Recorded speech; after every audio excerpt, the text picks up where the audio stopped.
The second issue is, and I think that it really is the bigger issue, and it really relates to the biblical worldview, and that is when we look at the utilization of AI, in my opinion, I actually think it can be biblically established. We are looking at the modern day Tower of Babel. And it's interesting because when you begin to look at the utilization of becoming or replacing God, understand this, the spirit of Antichrist has absolutely nothing to do with the word against. People think anti means against. Anti, according to the biblical definition, means instead of. So the greatest and most effective way to replace Christ, the spirit of Antichrist, is in essence to cause people to think that they are God, thus losing their consciousness of God. And AI is the way that people are doing that right now. Yeah, James, last question. Look, we've talked about the downside of this and the future downside of artificial intelligence. Is there a way that we as followers of Jesus, as Christians, can we harness AI for good?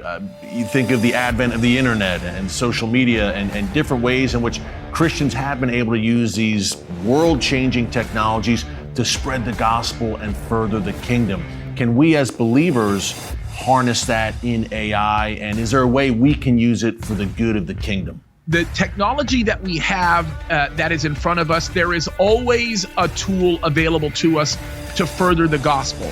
But the thing that we have to keep in mind, and I just want to preface this, is saying that it's the Spirit of God living inside of us that is the greatest conduit to further the purposes of the kingdom of God. I think that's the first and foremost we need to understand it. So there are pastors right now, and I despise that they're doing this, that are using ChatGPT to write sermons, and you're seeing things like that happening. And so the utilization of AI in that context is very dangerous. So people ask me, okay, James, well then where do you draw the line? Like what happens here? And I always say this is the best way to look at it, right?